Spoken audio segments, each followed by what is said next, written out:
Alors, si vous traitez une crise ethnique avec des solutions politiques, vous... Pouvez-nous définir un peu cette crise en un mot? Mais c'est que aujourd'hui, le Congo est sous une occupation ethnique. Dans les FARDC, il y a 545 officiers Tutsis rwandais. Kabila est un Rwandais. Ce n'est pas une insulte. C'est sa nationalité, c'est son ethnicité. Où est le problème? Je suis un Muntu, un Mouyansi. Mais je me proclame Mouyansi, je ne me cache pas. Kabila est un Tutsi rwandais. Ok? Je suis un Mouyansi de Bagata. Ce n'est pas, c'est pas une honte. Kabila est un Tutsi rwandais qui rentre au Rwanda. Même chose avec des Sengimana Charles et tous ces gens-là. Si vous enlevez les 545 officiers Tutsi rwandais des FARDC, il n'y a plus de crise. Voilà la solution. Par l'élection, par les concertations, le dialogue. On en a eu combien de dialogues? J'en ai compté 54, qui n'ont abouti à rien.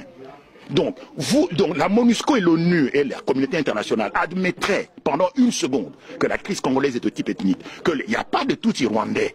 Pour ceux qui connaissent un peu l'histoire, c'est une insulte. Il n'y a pas de Tutsi congolais, bon Dieu. Le Rwanda a été créé au XVIIe siècle avant la création de l'État indépendant du Congo. Et le Rwanda fut une colonie allemande.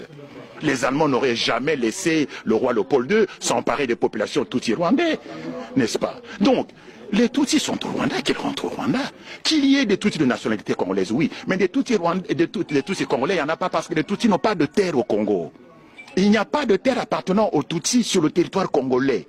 De même qu'il y a des Congolais qui habitent en Belgique, il y a des Balouba, des Bayansi, des Batédra qui vivent en Belgique, mais il n'y a pas de Batétela belges, il n'y a pas de Balouba belges, parce que nous n'avons pas de terre ici, nous n'avons que la nationalité. Qu'il y ait des Tutsis qui ont acquis la nationalité congolaise, d'accord, mais ils n'ont pas de terre ancestrale. Nous avons la liste, qui se trouve ici d'ailleurs au musée de Tervuren, de toutes les ethnies bantous qui ont cédé leur terre au roi Léopold II pour constituer l'État indépendant du Congo. Parce que l'État indépendant du Congo, l'EIC, contrairement aux autres pays africains, a été créé par fusion de terres, par addition de terres, appartenant à une quinzaine de royaumes et d'empires et à quelques centaines de communautés traditionnelles africaines bantoues. Alors que les autres États africains, les autres colonies africaines ont été créés par division. Nous, c'est par fusion, par addition des terres. Et quand vous regardez les gens dont on a additionné les terres, il n'y a pas de terre de Bami Tutsi rwandais. Il n'y en a pas. Et donc, ceux qui prétendent, les gens qui écrivent ici dans les médias, il y a une consoeur journaliste du soir qui parlait de Banyamulenge et des Tutsis congolais. Mais c'est du n'importe quoi. Madame Cross. Je ne cite pas de nom, c'est même pas elle là d'ailleurs. Il y en a même une qui est beaucoup plus âgée qu'elle, qui raconte n'importe quoi sur... Je vois oui, bien sûr. Donc, il n'y a pas de Tutsis congolais. De même qu'il n'y a pas de Batétela belge.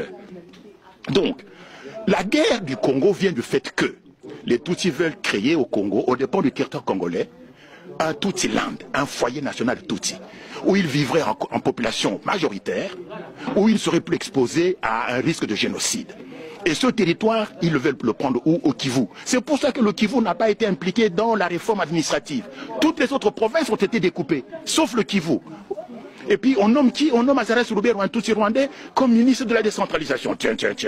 Mais ça se voit comme le nez au milieu de la figure. Il y a un plan rampant de balkanisation du Congo et de la création du Tutsiland.